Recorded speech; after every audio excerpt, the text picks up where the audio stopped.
Meredith Bell is co-founder and president of Performance Support Systems, a global software company providing assessment and development tools for the workplace. Their award-winning software and books guide leaders and team members to make the shift from knowing to doing.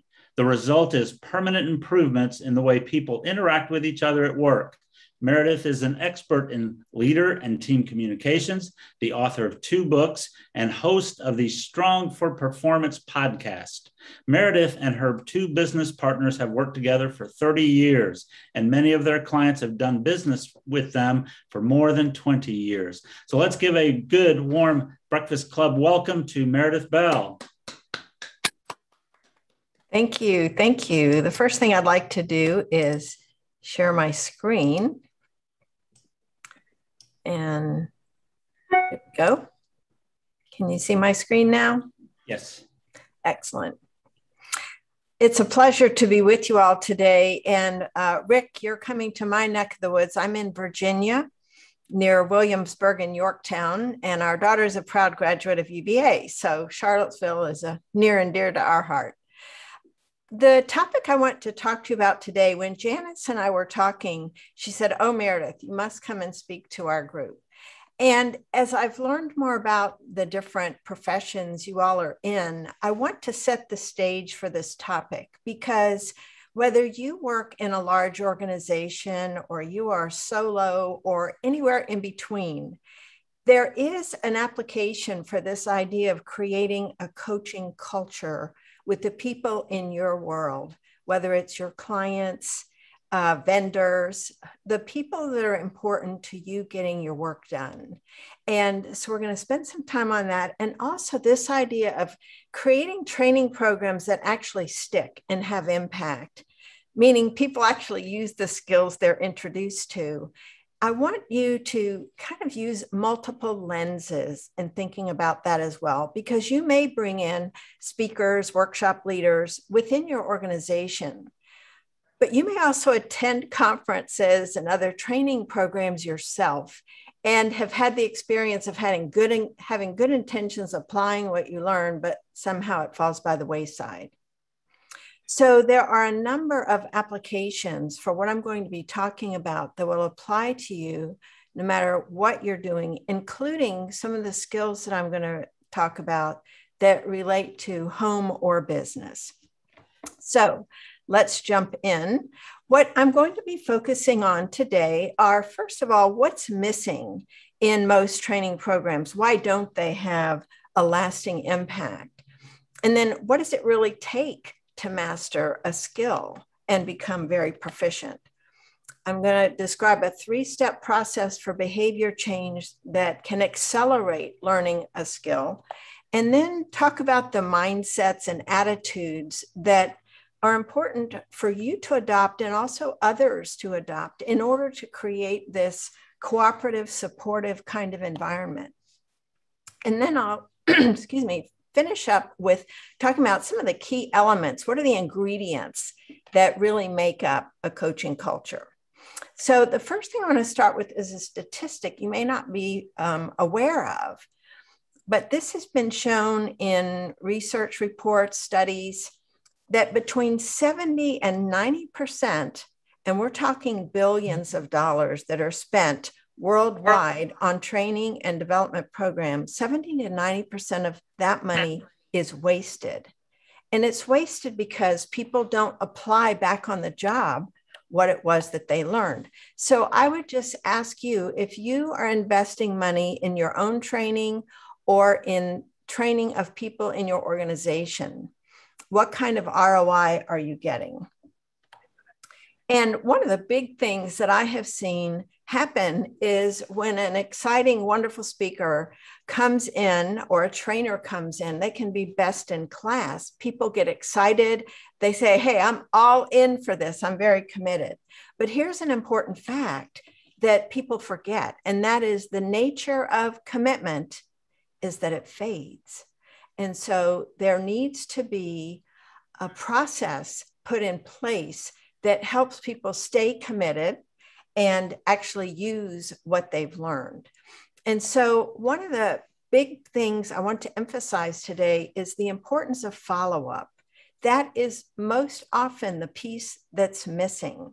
I remember talking to a former executive at a Fortune 500 company. He retired from there after about 40 years, I think. And he told me, because he moved up quite high in the organization, he said in all the years that he attended leadership development programs, not once was there follow-up afterwards.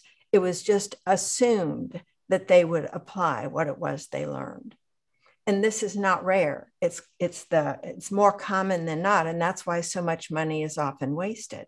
And so one of the things I want to explain to you this morning is why that's the case. So you can become more aware for yourself and for others whose education you're involved with, to let you and them know what can be done. So there are two key reasons I want to talk about why this follow-up is often missing. And the first is we make this assumption that when I know what it is I'm supposed to do, then I can actually do it.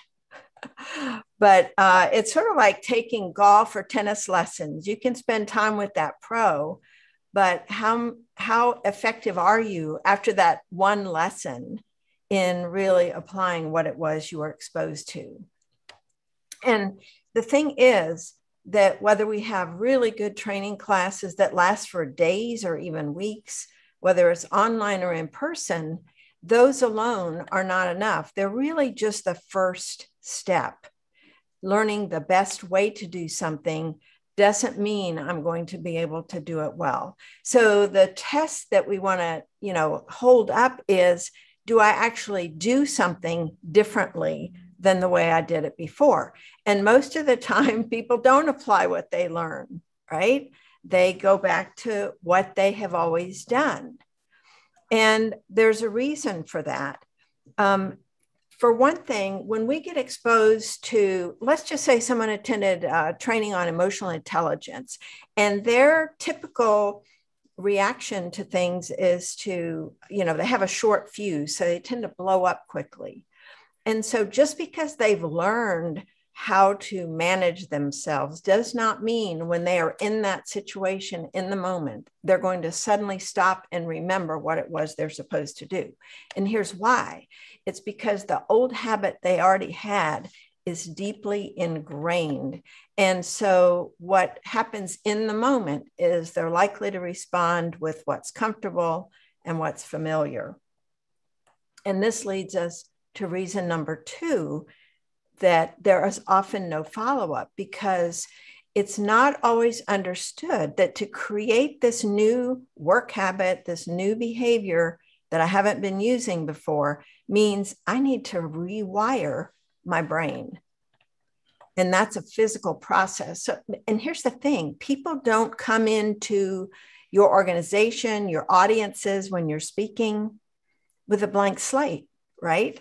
They come in with existing habits and behavior patterns that they have developed over years, and these are well established. In fact, they're hardwired in their brain.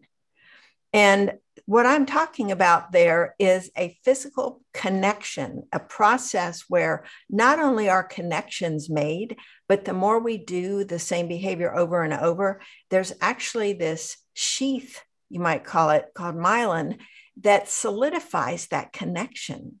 So it's literally hardwired. So in order to have somebody adopt a new way of doing things, those new pathways have to become stronger than the old ones.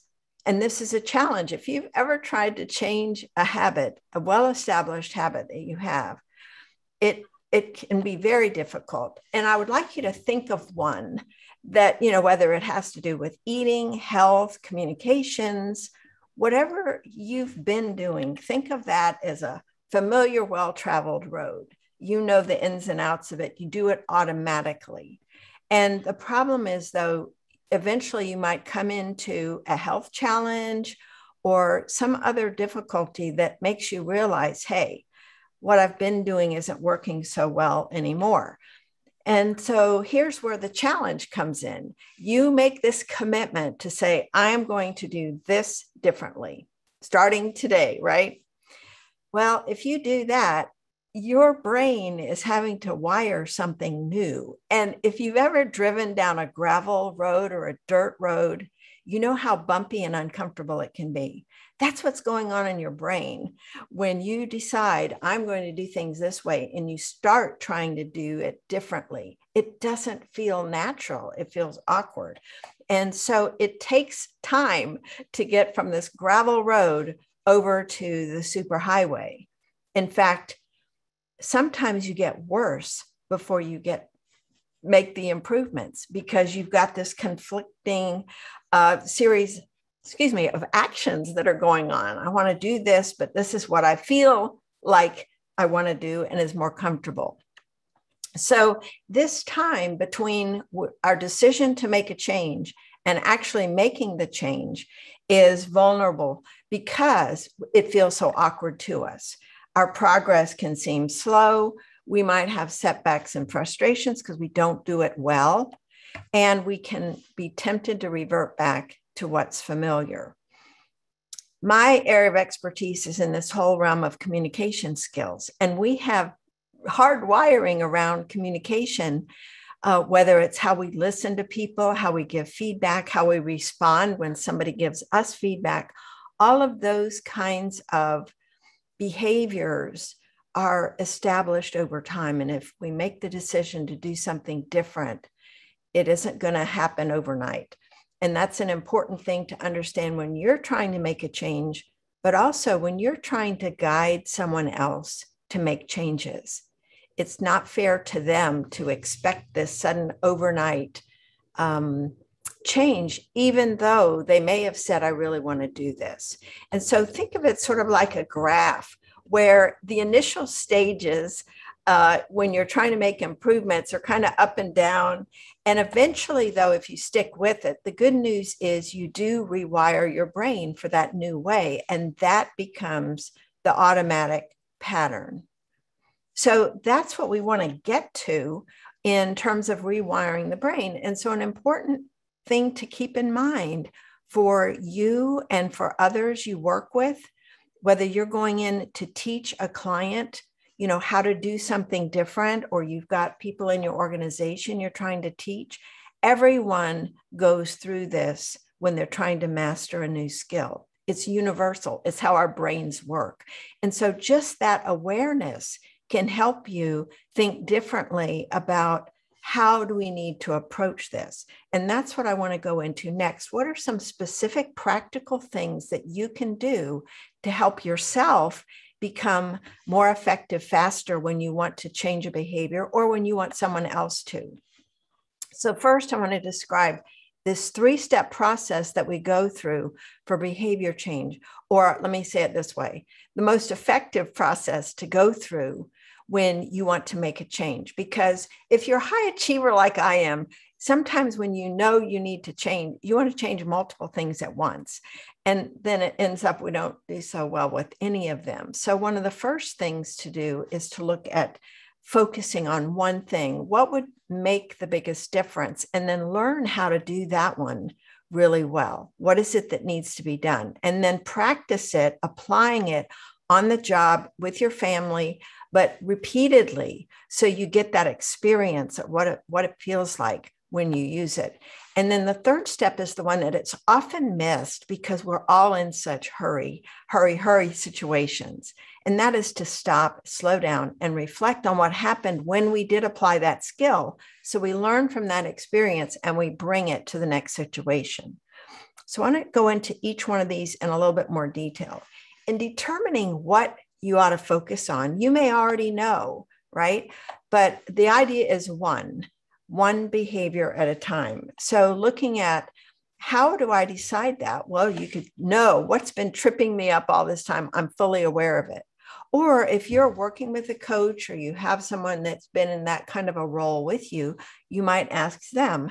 And then the third way is to ask for input from others. And I'm going to give you a very simple question that you can ask others. It takes courage. I didn't say it was easy, but it's a very simple question that you could go to people who are in your life, in your work life, in your family life, and just ask them this.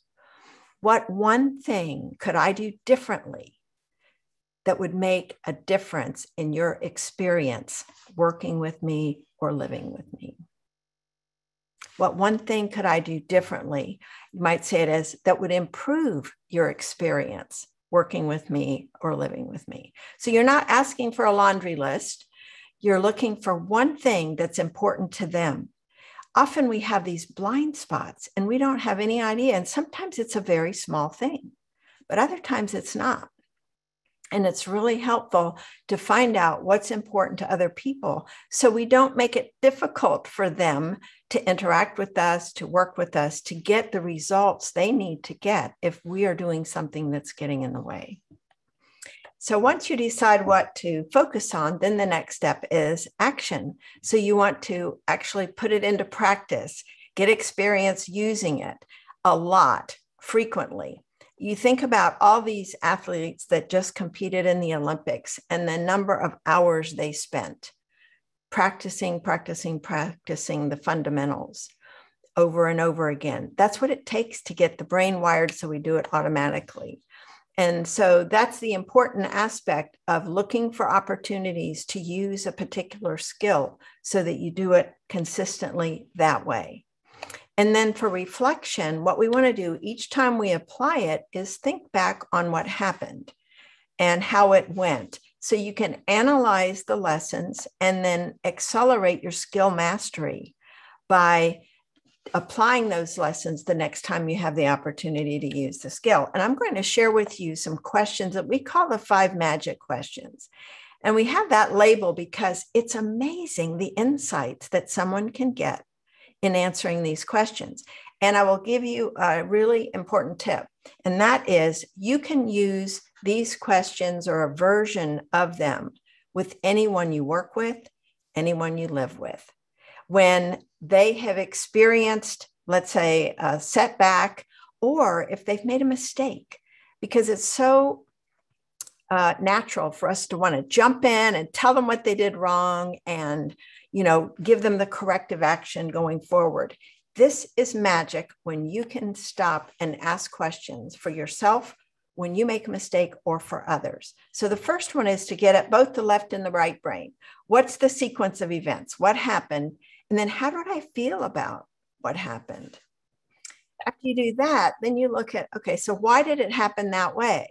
What was my motive? What was I thinking? Was I anticipating? What was I responding to? So you become more self-aware. And then you look at, all right, so what were the consequences? Did I get the outcome I wanted? Or did something else happen that I wasn't as happy about? And based on those questions, then look at, okay, so how would you handle a similar situation in the future? So you start programming your brain with these thoughts about what you want to do next time something similar to this happens. And finally, is there something you can do now in your very next action within the next 24 hours? So you start really looking at how I can apply this. I'll give you a quick example of how universal these questions can be applied. I know you'll all identify with this. I was at a conference for business owners.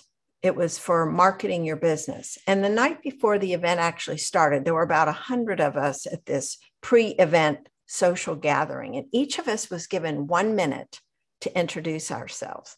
Now, Betty, you would be a star at this, right? You got the right phrase. And so I thought about what I wanted to say. When my turn came, I didn't do that great a job. And the idea was once you've all shared your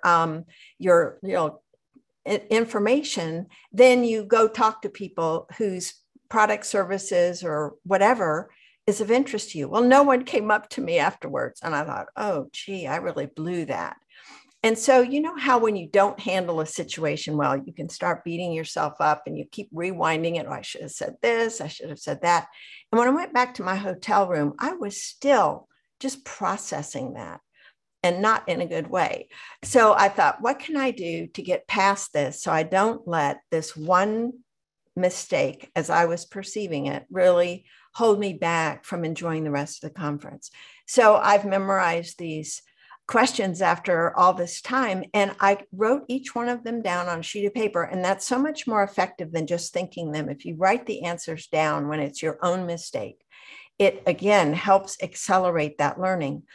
And after I did that, I realized, okay, this is what I would want to do in another situation. And I was able to let it go. If I had not done that, I'm not sure how many minutes or hours I might have still spent, rewinding and replaying that situation.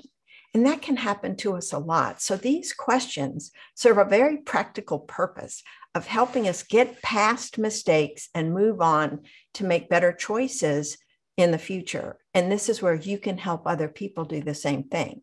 If you have a child, a grandchild, a spouse, anyone in your life who has really made a bad mistake, instead of, whatever your normal reaction might be, asking them some questions to help them learn from the experience, it will stick with them longer and they'll be able to apply a better solution in the future. So this idea of focus, action, reflection is not a one-time thing. It needs to get repeated over time. We take the action and we take time to reflect. And it doesn't have to take long to reflect. It's just this taking the time for it so we don't go from one action to another, repeating the same mistakes. And that's how we get our brains rewired over time. Another aspect of learning and follow-up, whether it's you personally, again, or helping others, I want to kind of keep flipping this back and forth because I think it's really important in how we interact with other people as they are trying to learn something new, right? Or if we're trying to learn something new. One of the big things is simply being aware of yourself and of the other person. So let's say you want to change in listening. Maybe you have a tendency to finish other people's sentences or interrupt them. And you haven't been aware of it before, but now you are. And so you are more conscious of looking for opportunities where you keep your mouth closed so you allow the other person to finish. Or you notice other people responding to things you say or do, and simply becoming more aware of the impact that you have on other people. Another is to adopt a neutral stance so that we respond to a situation. I've learned so much since that incident with that social hour in terms of looking more neutral at a given situation when it happens and not being so judgmental or critical about myself or even someone else, but say, okay, so this is what happened. How can I be more like a scientist running an experiment where I'm not tied to the specific results? I'm simply looking at this data as this is what happened. Am I happy with how it turned out? And if I'm not, what would I like to do differently next time? Another aspect, and this is really hard, I want you to think of someone that's been kind of challenging for you, whether it's in your personal life or at work, who maybe certain things they say or do have annoyed you in the past. It's really important, if we want to establish good relationships and have positive behavior patterns with others, to be sort of like the character of Dory in Finding Nemo, where she had this short-term memory, right? She was always forgetting. So how could you adopt that so that you have a fresh outlook with someone that you are interacting with and you don't bring that history that you've had them into a specific conversation? That can be really, all of this is helpful in your own growth and also in the development and growth of other people. And also just being open to hearing what someone else has to say without judging, without criticizing, without jumping in and giving advice, just thinking, okay, so what can I learn from this? And so that in sum, to me, is keeping curious.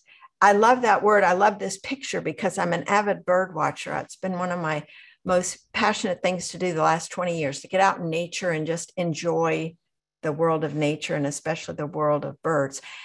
But staying curious with others and about situations prevents us from wasting a lot of energy reacting negatively or judging or just having an attitude that we know the best and the right answer, and instead being a learner who's open to finding out what's going on with this other person. All of this leads to this idea of a coaching culture, because it's a way of setting the stage, of a way of showing up and being with others that helps them feel safe, and it helps build trust. And it's very practical in terms of helping you get the best productivity and performance from them, because they're not feeling anxious about how you're going to interact with them. It's just huge. And so let's just look for a minute at the role of coaching. And then I want to talk about some of the coaching skills that anyone can use in helping others with their own professional development as part of this follow-up to really making your training program stick. So when we look at coaching, let's look for a minute at athletes and professional athletes. If it's an individual athlete like a golf or tennis pro, they pay for one or more coaches to help them. If it's a team, they might have several coaches. But the idea is that coach is there to help them get to the next level. And so what that coach is doing is showing them what to do, then watching how they apply it, giving them feedback, and analyzing what they need to do differently next time going forward. And so this leads to improved performance. There are another set of areas where it's, in essence, coaching around lifestyle changes, like Weight Watchers or any of the 12-step programs. In those kinds of supportive environments, what we've got are people who are there to help you stay on track when you're adopting new behavior patterns. So they build in the follow-up through regular meetings and the ability to speak, in the case of a 12-step program, with a sponsor in between. So there's a support system that's in place to help make it more likely that someone is going to stay on track with that behavior change they're trying to adopt. So in the workplace, you've seen over the years, some of you are executive coaches yourselves, where organizations bring in executive coaches to work with those individuals to help them take their own performance to the next level. The challenge, of course, is that you can't bring in an external coach for everyone in the organization, unless it's a very small organization. But typically, there isn't that kind of coaching that's provided. So I want to describe to you some of the ways that people can coach each other within a workplace. And we call it peer coaching. That's not a new term, I'm sure, to many of you. But the thing is, you don't have to have specific certification or qualifications to be an effective peer coach. There are certain skills that are important, and I want to share some of those with you, because this may be the kind of thing that you can put together yourselves. And even those of you that are executive coaches, if you're not coaching everyone in the organization, what are some ways you could still have an impact with those individuals? So here are some of the things that go into this arena for coaching, and especially peer coaching. One is you need someone else that's going to help hold you accountable. So this can be one person that you meet with on a regular basis where you both agree, here's what we're working on, here's what we're going to be discussing, and you set action steps of what you're going to do in between those sessions. And so the purpose of that accountability conversation is, did you do what you said you were going to do? And if not, what got in your way? So you're helping each other. Other aspects include questions, listening, giving feedback, and encouraging.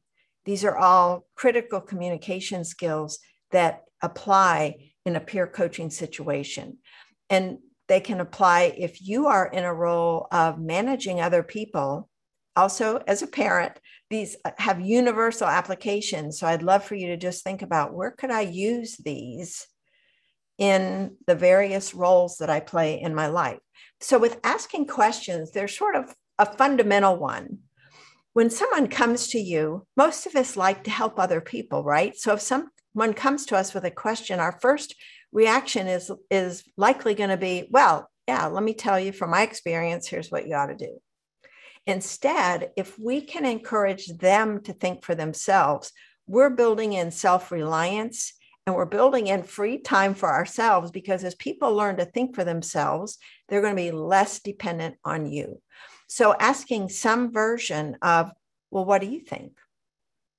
And of course, they may, if they're used to coming to you and you're used to providing answers, you've kind of trained people to behave that way with you. They may say, well, I don't know. What do you think? Well, I'm sure you've got some ideas. So just take a minute and give that some thought. Other versions of this question might be, well, what options have you considered so far? You know, what do you think is the best approach to take given all the players that are involved with this? Whatever it takes to toss the ball back to them so they then have to think through, what would be a good idea? And, you know, their hesitation to give you ideas is a direct result of how they have been responded to in the past when they have presented ideas. So if someone is hesitant, not just with you, but in general, to speak up in a meeting or to contribute ideas, what has happened to them in the past that's caused them to hold back and feel like it's not safe or it's not welcome or it's not a good use of their time to bother saying? Asking questions is huge in building up a team, a family that really has the ability to think for themselves. My favorite interpersonal skill, listening, and especially expressing empathy. And this is so important today when people are feeling so stressed, so disconnected person in the workplace. If we can listen and be fully present with someone else, this is one of the biggest gifts we can give them, because most people are not good listeners. Most people will say they're good listeners, but really most of us are waiting to take our turn. We're letting the person talk long enough just so we can get in our story, our experience, our ideas. And so when we're listening with empathy and we're expressing empathy, what that involves is really being in the moment with this person. Are you trying to multitask? Do you have your phone out? Do you have your email open? Or are you really giving this person your full attention so they feel like they're the most important person in your world at that moment? That in itself is a major gift to give someone else. But then to actually imagine what it is they're feeling when they come to you and you can tell they're upset, to try to pick up on the words they're using, also their body language, their facial expressions, whatever elements you can pay attention to that really communicate the message to you, and to express what it is you imagine they're feeling by either asking or describing. You could say, gosh, it sounds like you're really frustrated right now, and give them a chance to say, yeah, I am, and let them go on about that. Because I think too many times, again, we jump in wanting to be helpful. We have this great motive. Let me help you out. But in fact, we are not being helpful when they don't feel we get them. So asking yourself, what can I do to show this person I really get what they're saying? And when you can express with them or for them the feeling that they're having and give them a chance to confirm, yes, I am, or no, it's not that, it's this, then you can learn more and respond even more appropriately. The other thing to do when someone is trying to improve, they're not going to get it right, as we've talked about. They're going to make mistakes. And so what's a way to give supportive feedback that doesn't feel like they've just been, criticized and judged? So one of the key things is to acknowledge up front other things they've done or usually do that are really good, because this one incident may be isolated and you want to talk to them about it in the context of the other good things they do. And then specifically describe the actual behavior, such as, you interrupted John when he was trying to speak up at the meeting and he never did get to finish. That is a fact that is observable, and it's not tied to judging anybody. And then explaining the impact. So I noticed John never spoke up again during the meeting. I think he got the feeling that his input wasn't welcome, so we missed out on his ideas. And then look at what is it you'd like to have in the future, because too often we don't do this step. We just assume because we point out what they did wrong, they know now what we want them to do in the future. So we need to be clear what we want and get their agreement and commitment that that is what they're going to do, so that if the incident comes up again, you're able to address it. And then finally, this is really important, to encourage the person, offer support, let them know you're in their corner, that they can count on you to be there to help them. People are much less likely to respond with defensiveness, with justifications, with arguing back, when they sense that overall you have this genuine concern about them and want to be of help to them, and not, figuratively or literally pointing the finger at them and saying, you really screwed up. So there's a way to give supportive feedback that actually feels good. And then to offer encouragement in a way that truly is encouraging. Again, sometimes we have a tendency to minimize or dismiss someone when we see they're discouraged. Oh, you think you have it bad? Well, look at this person over here and how much worse they have it. In that moment, that person is experiencing pain, and it's not helpful for them to have it minimized or denied, or to have a statement that often we think might be helpful, which would be, well, you shouldn't feel that way. Look at all the good things you have going. Get over it. Those kinds of statements aren't helpful. So what is helpful when you notice somebody seems down, not themselves, and needs to be uplifted? For one thing, listen. That's a core underlying skill everywhere with communication.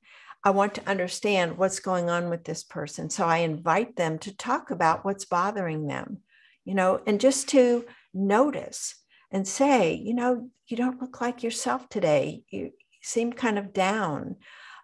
Is something going on? Would you like to talk about it? And initially they might say no, but if you are patient and you wait, it may be they'll feel comfortable opening up. So when they do, there are a couple of things that you can look for opportunities to share. One is helping them remember the strengths they've utilized in past situations that might serve them well here, like being creative at solving a problem, or simply being strong to go through a specific difficulty they had in the past. And then also offering perspective so that they can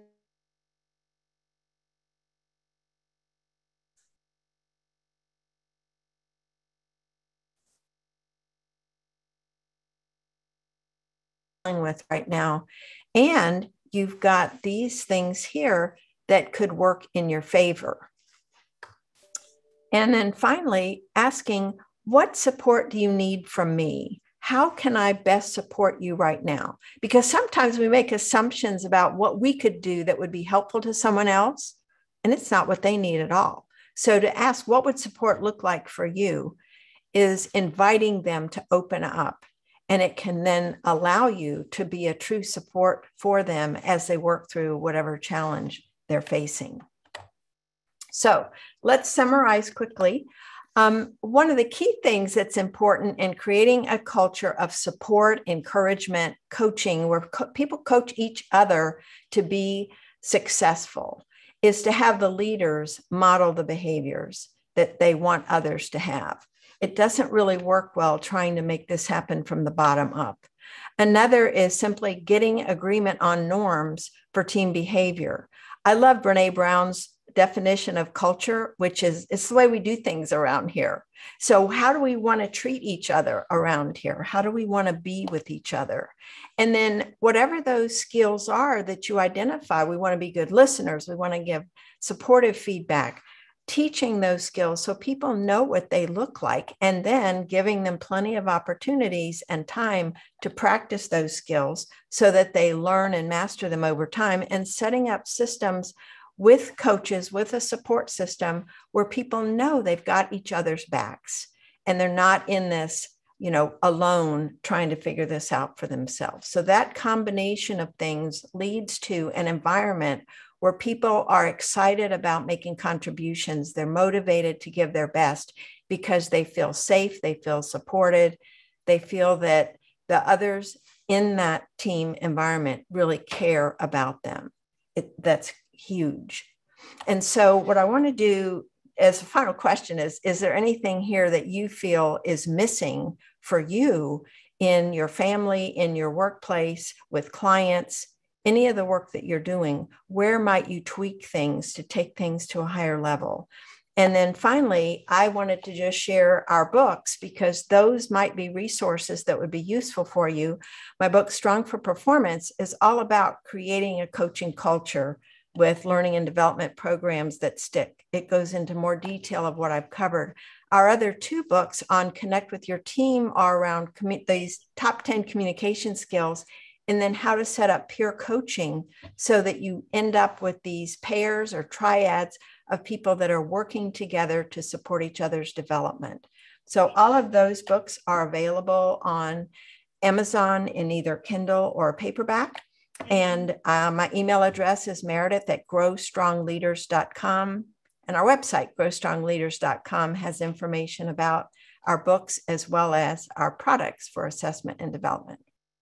So I'm happy to entertain any questions or comments that you might have. Well, first of all, Meredith, I have to say thank you. Everyone's clapping. And it was interesting. I always take lots of notes, so I'm trying to be present. I use my notepad to kind of keep myself on track. And I kept having questions. I'm going to ask Meredith this. I'm going to ask Meredith that. And you covered so much content. You kind of answered all my questions. Great. But if I can give you guys a real brief story that just happened to me recently. I was in a meeting just a couple of days ago, a small little meeting. There's 5 people in this breakout room. And one of the guys said something kind of funny about, I wanted to say something, and then he just left, right? And my initial reaction was, well, that's, what kind of person does that, right? And I thought about it, to your point, reflecting on how you could have done better.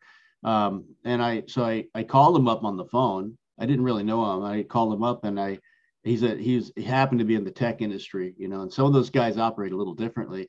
And I just said, look, I didn't mean to offend you. I hope, can you tell me what I did wrong?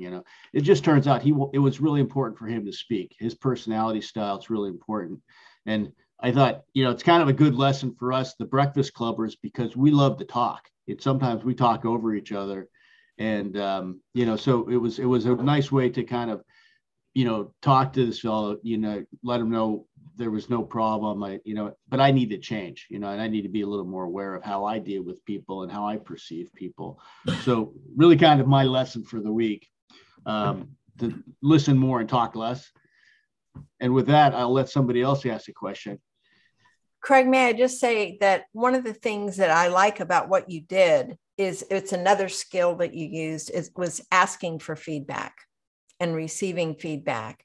And I think that's so critical. And you were open to the person giving that to you. And I think that's so important. If someone comes to us to give us feedback, and we're on the receiving end of it, recognize that it took courage for them to think that through and muster up the courage to talk to you about this, because they're not sure how you're going to react. So if you can be gracious in thanking them, and I appreciate your bringing that to my attention and asking for more details if needed, so that you can do things differently next time. That's really important. So kudos to you, Craig, for calling him up and making the point to apologize. It was a really great learning moment for you. Yeah, it was. You know, and I need to be more open to that, you know, just be aware of not just what are, you know, like you made a great point earlier about we're thinking about what we're going to say next. And I think it's so important to be kind of aware of that. Who else has a question for Meredith? I just. Go ahead. Can I say something, Craig? Absolutely. That's why the follow-up to my Savvy Networking book was called "What Do I Say Next?" Because everyone wonders, oh my God, what do I say next? I loved what you said, but I couldn't avoid seeing this pun with your FAR, F-A-R, your focus, action, and now I forgot what the R is. Reflection. I hope you say something to it, and you will literally go far if you do this. It's such a great. Thank you. That's great, Susan. I haven't emphasized that, so that's great. I'm always looking for the good line. That is a good one. Thank you.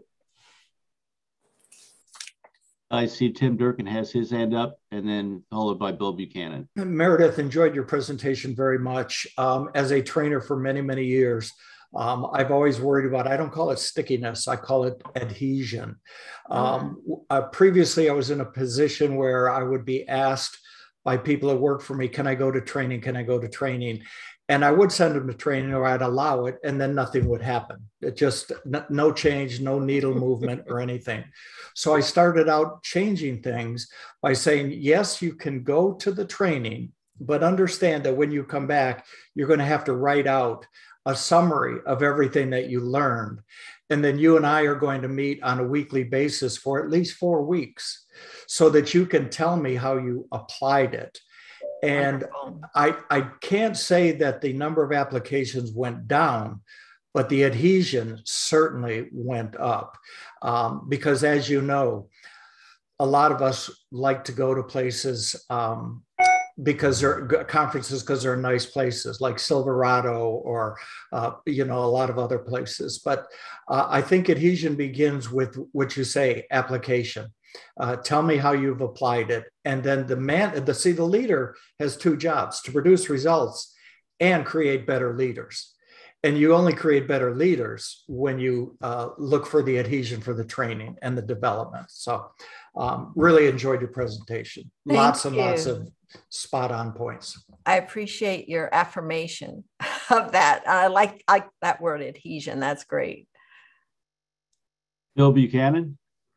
Thanks very much for bringing all these principles together, Meredith. Very well done, nice and crisp and well focused. And as you were speaking, I was going through the many training sessions that I have had. I used to work for the federal government, and you're right, spot on about a lot of folks not applying these principles in the training when they get back to the office or back home. So that's a point that's very well taken. The other thing that just occurred to me as you were speaking was that for longer than I would like to admit, I'm a bird hunter, and I've got a 4-year-old Brittany looking at me from his bed right now with an expression, "What's next?" Anyway, for quite a long time, I've been going to what they call sporting clay ranges. It's like, you know, skeet and trap and that sort of thing. And I've been missing about 2/3 of the clay targets. And so what I was thinking about as you were speaking was and I've been trying to improve my skills myself. You know, we have the YouTube, we have videos. I can do it. My point here is that oftentimes when you're trying to coach yourself, you have to overcome that hubris bump. And that is, I can do it myself. Well, last week I went over to the Richmond Rod and Gun Club, linked up with a great coach.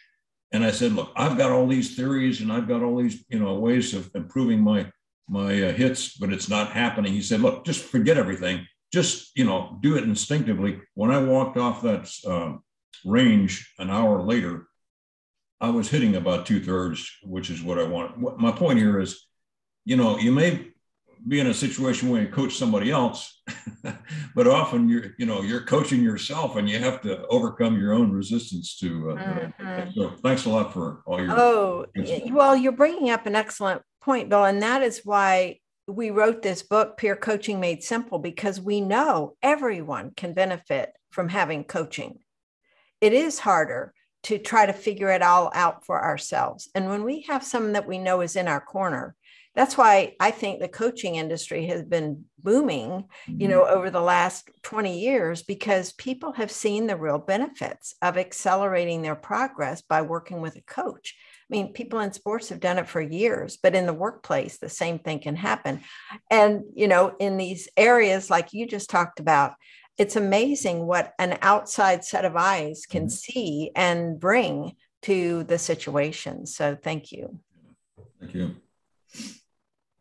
I have a question for Richard Sachs, because Richard has this reputation. Everyone loves Richard, and you've had this great background history, and you're a great coach, and you've been around real estate agents that we're kind of like a wild bunch. I mean, I'm just curious what you're finding is the most valuable last part of this in the presentation today.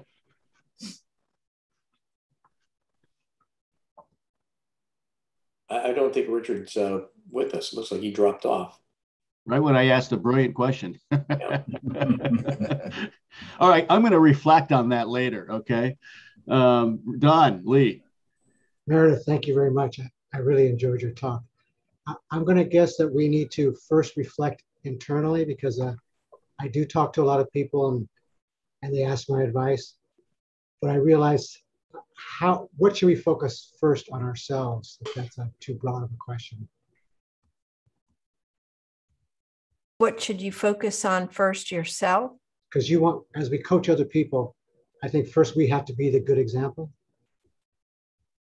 Listening for sure. I think really, I cannot even tell you the profound impact that I have seen this has as I have continued to up-level my own listening skills with others and how they feel at the end of the conversation.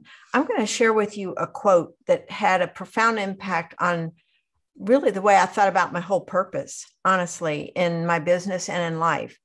It was from a book many of you that are coaches may be familiar with. It's called The Prosperous Coach by Steve Chandler and Rich Litvin.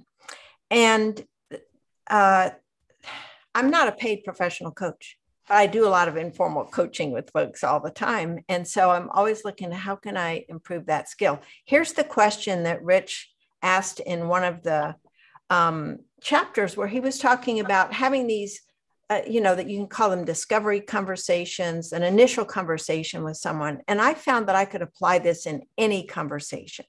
Here's the question.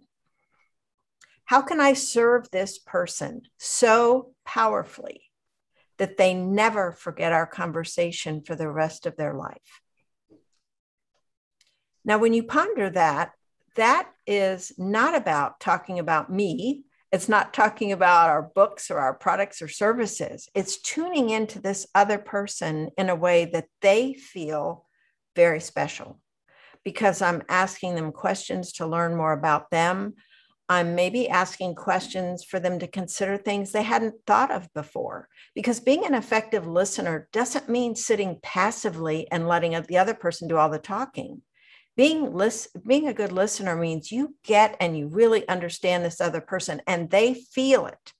That's the most important element of being an effective listener. Does the other person feel heard, understood, special by you? Because when that happens, they're going to remember you.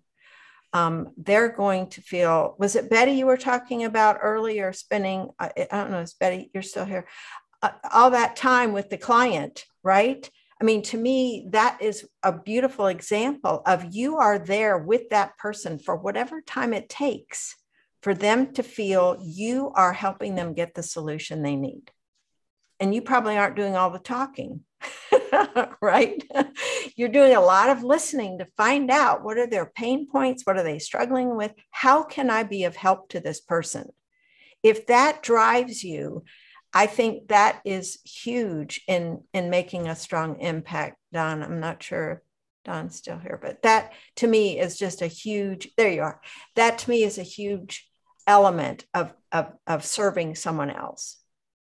So it sounds like you ask questions and build rapport and dig deeper so you can ask what they're looking for or trying to resolve. Yeah, yeah. And because, whether they decide to do business with you or not, the way they feel when they leave the conversation with you leaves the door open for them to come back and say, yes, I'm ready to work with you, or let me introduce you to someone else, because you've provided such value to them that they remember that. It's how they feel as a result of their interaction with you. And that carries over. I always go by friends first. I don't care if they, like you said, they do business with me or not. Just be friends first. Thank you very much. Is Antonio White still on the call? He may have had to step out. Yeah, I had a question for him. Do we have any other questions for Meredith? Hetty. Thank you very much for your wonderful talk. It was really nice.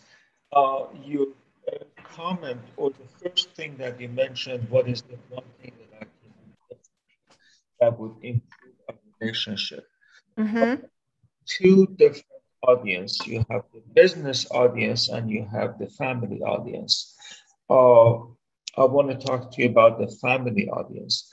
Why is it that, at least I feel that it's a lot more difficult to raise that question with the spouse or family members compared to the world of business? And at work, you can always go to someone and ask that question, get results, work on it. I found it a lot easier when I was doing it at work. But with family members, number one, it's very difficult to ask that question. As you said, it takes a lot of courage. But somehow, before asking that question, there was this notion that it's probably not going to get anywhere. It's just going to result in confrontation, and you did this and you did that. So it's very difficult to approach a family member, especially a spouse, with that one question. What can you tell me? I think one of the reasons it's hard to do with our spouse or partner or kids is because we put ourselves in a really vulnerable place with those individuals. They live with us. They see our warts all the time. And so it's easy to get our egos wrapped up in whatever they're going to tell us. I think if you could start it, rather than open with the question, if you could just say, I'm really interested in being the very best husband, wife, spouse, partner that I can possibly be. And I know I'm not perfect.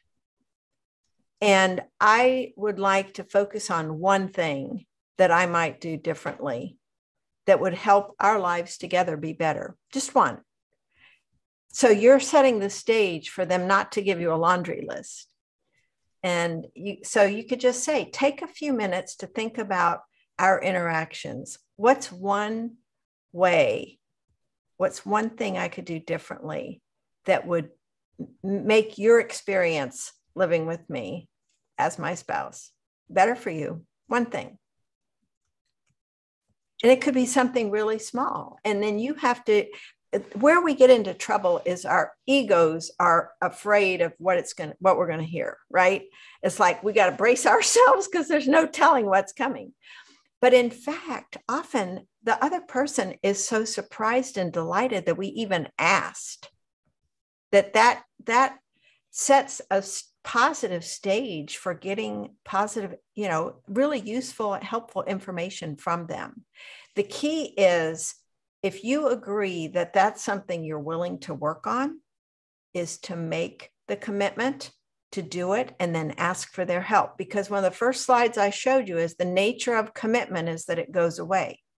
And so you may make a commitment and say, I'm going to work better or work harder at doing that. And then you forget about it, or you overlook doing it because that's not how you're wired right now. You're needing to wire this new way. So if you agree and say, you know, I didn't realize I was doing that, I will work on that. And then simply asking for their help.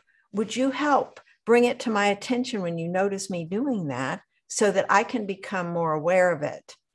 That then lets them know you're serious about this. But our normal reaction is we want to justify, explain, defend why we did it the old way, you know, and that says to the person, well, they're not really interested in changing or improving. And so that doesn't help bridge that gap, whatever that gap is for what the issue has been. So I think having a sense of openness, curiosity, and humility in talking to the other person and not being afraid of their response, just taking that neutral stance that I talked about. This is information I need that's going to help me be a better spouse. Bring it on. Well, Meredith, I'm keeping an eye on the clock. We're starting to lose some people, but that was fascinating. Just the time went so quickly, and thank you so much for coming out and sharing with us. It was my pleasure. And I'd love to connect with folks on LinkedIn if they're on that. I'm also on Facebook and Twitter, Meredith Bell. And if you've got any other questions, I'm delighted to have a conversation or, you know, answer them in whatever way works. Well, thank you, Meredith. And thanks again for joining us today at the Breakfast Club. And by the way, next week, we have Karen Cortell-Reisman with Albert Einstein's relative theory on handling life's craziness. So you guys can come back for that. If anyone needs Meredith's contact information, if you didn't write it down already, just give me a call and I'll provide it for you. All right. Thanks a lot, everybody. You guys have a great rest of the day. Great. We'll see you next week.